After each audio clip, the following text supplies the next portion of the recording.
श्रीमती रेखा गुप्ता जी पूर्व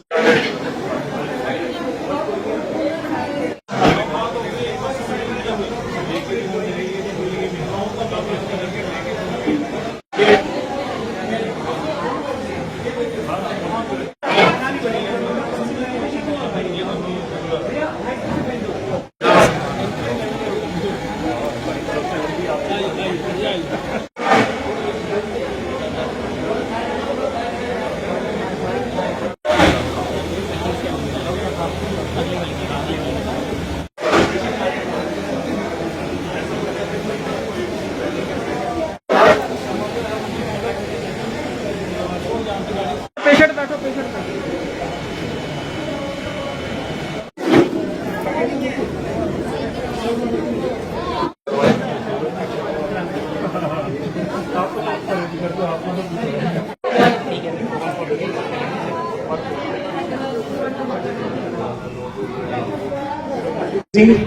रामनगर से विधायक श्री सुनील भारद्वाज जी, सामने डॉक्टर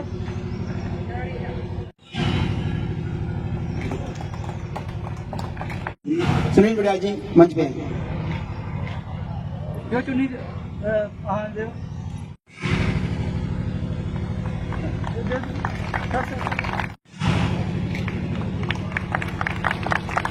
विश्व हिंदू परिषद जम्मू कश्मीर उधमपुर ईस्ट से हमारे प्रिय अभी अनुसंधान श्री कश्मीर कृषि विश्वविद्यालय जम्मू श्री अरविंद केंद्र आदरणीय डॉक्टर निदेशक आयुष जम्मू, इसके अलावा कुछ परिचय भूल गया होगा, मुझे क्षमा कीजिएगा। नर्सिंग सेवा के 1 लाख रुपया इसमें कमा रहे हो तो अगर उसमें 30% का और बजट डाल दो टैक्स ड्रग्स का और दूसरा है तो उसमें कोई चेक नहीं रहता तो वो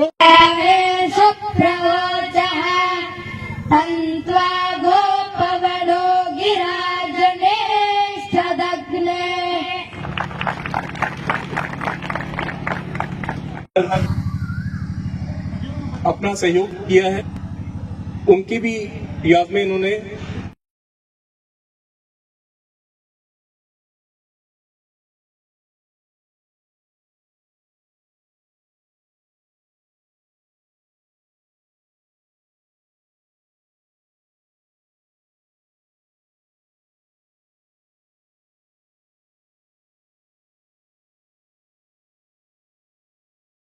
भवन्तु सुखिनः सर्वे सन्तु निरामया।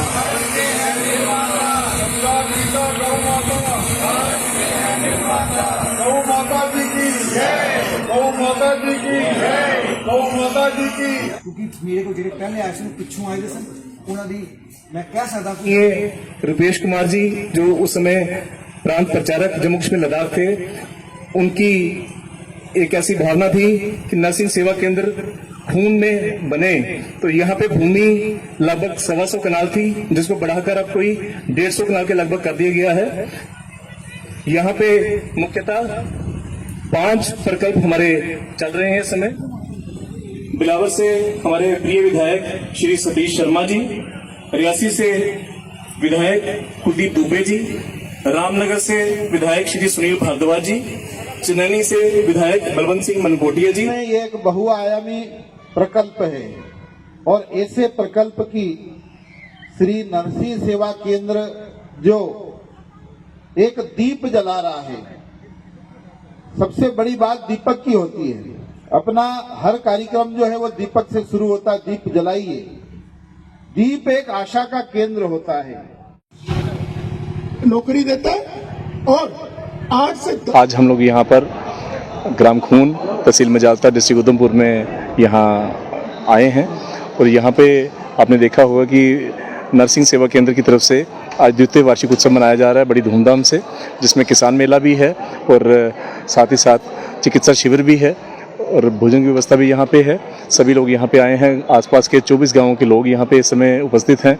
हमारे साथ यहाँ पे एग्रीकल्चर डिपार्टमेंट से और हॉर्टिकल्चर डिपार्टमेंट से, नारायणा हॉस्पिटल से, आयुष जो हमारा डिपार्टमेंट है वहाँ से, ये सभी लोग यहाँ पे आज उपस्थित हैं और ये कार्यक्रम बड़ी धूमधाम से मनाया गया है।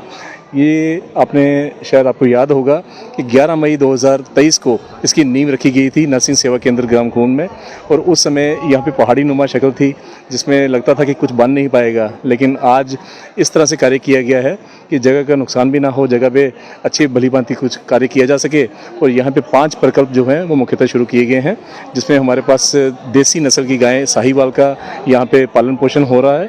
और गौशाला एक बड़ा विशाल हमारा प्रकल्प है, जिसमें गौशाला से पंचगव्य से जो तैयार होंगे हमारे गाय के पदार्थ, वो भी पदार्थ यहाँ पे बन रहे हैं, जिसमें देसी घी है या लस्सी है या इस तरह के पदार्थ भी हैं। और पंचगव्य से तैयार होने वाले अन्य जो पदार्थ हैं वो भी तैयार हो रहे हैं। दिए हैं, गोबर से तैयार होने वाले निर्मित हैं हमारे पास।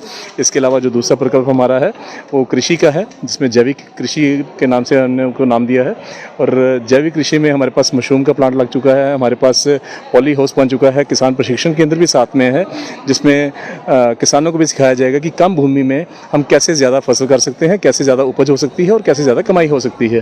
तो उसमें कृषि विभाग की तरफ से इसमें हमारे पास जो पॉली हाउस है ये और साथ में मशरूम प्लांट है, इस तरह के जो अन्य इनके पास अलग अलग तरह की जो स्कीम्स हैं उसमें इनकी सब्सिडीज़ भी हैं जो किसान अवेल कर सकते हैं। हम किसानों को यही सिखाते हैं यहाँ पर कि किस तरह से आप अप्लाई करें और कैसे आप एप्लीकेशन दे के उसमें सब्सिडी ले सकते हैं और कम भूमि में ज़्यादा कमाई कर सकते हैं। तीसरा प्रकल्प हमारा वेद विद्यालय है, जिसमें हमारे पास प्रथम वर्ष में 10 वेद विद्यार्थी थे, द्वितीय वर्ष में हमारे पास 20 थे और इसमें तृतीय वर्ष जैसे ही शुरू हुआ है हमारे पास 30 विद्यार्थी हैं और साथ में 2 आचार्य हैं, जो इनकी संख्या बढ़कर 3 हो जाएगी।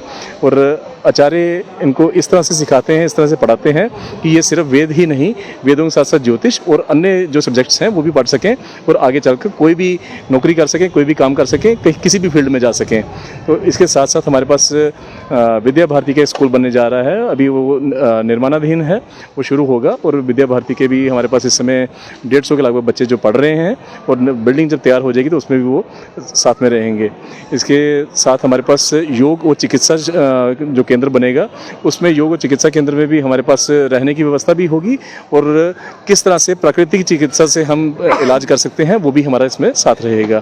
तो ये सारे प्रकल्प जो हैं, 5 प्रकल्प नरसिंह सेवा केंद्र में कुछ तैयार हो गए हैं और कुछ तैयार होने जा रहे हैं। और हमें उम्मीद है कि आने वाले वर्ष में जब हम तृतीय वर्ष यहाँ मनाएंगे तो मुझे लगता है कि सभी जो प्रकल्प हैं हमारे तैयार लगभग हो चुके होंगे और भलीभांति आगे कार्य कर सकेंगे। इससे हमारे पूरे इस इलाके के नहीं, इसके साथ साथ लगने वाले और इलाके और इसके साथ साथ पूरे जम्मू कश्मीर की भी खुशहाली तरक्की होगी।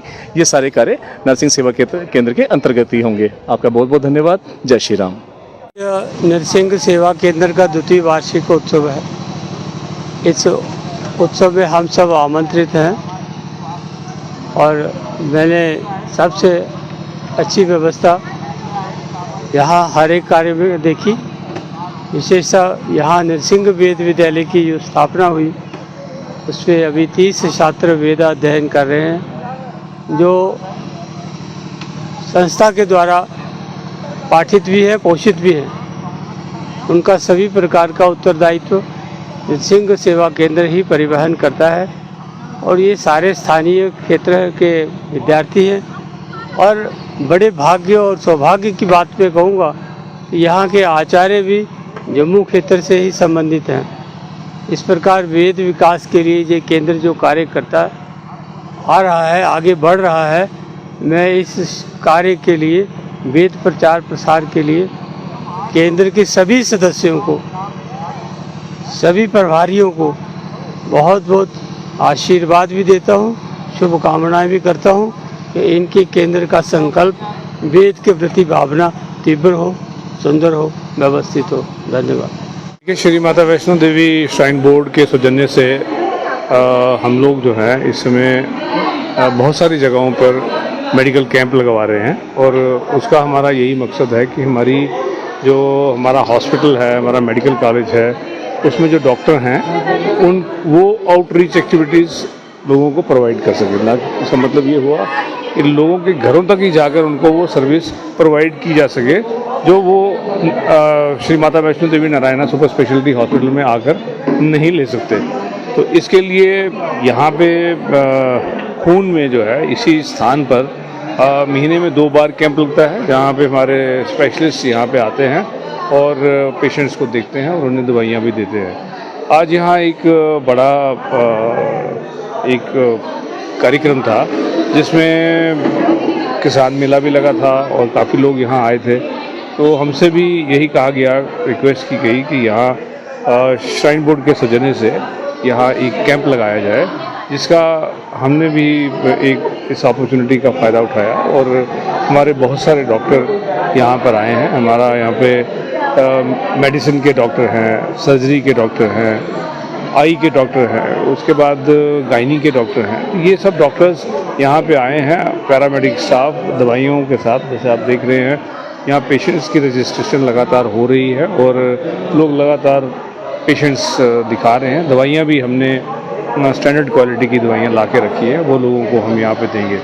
और यहाँ से अगर कोई पेशेंट हमें मिलता है जिसे किसी किस्म की सर्जरी की ज़रूरत है, जैसे इस समय हमने कोई 50 से ऊपर पेशेंट रजिस्टर कर लिए हैं आई सर्जरी के लिए, और अगर दूसरी सर्जरी किसी सर्जरी के लिए या किसी इलाज के लिए अगर हमें पेशेंट को ज़रूरत है तो वो श्राइन बोर्ड का हॉस्पिटल है, Shri Mata Vaishno Devi Narayana super speciality hospital, जहाँ पर हम लोग जो है आयुष्मान भारत के तहत और बहुत सारी बाकी स्कीमों के तहत मुफ्त इलाज कर रहे हैं। मैं आपको बताना चाहूँगा कि तकरीबन 90 से ऊपर परसेंटेज जो पेशेंट जो हैं वो वहाँ पे भी मुफ्त इलाज ही किया जाता है। बाकी कुछ लोग जो है बाकी स्कीम्स में आते हैं। ये आयुष्मान भारत की एक बड़ी देन है और हम लोग जो है उसका लोगों तक भरपूर जो है फ़ायदा पहुँचा रहे हैं।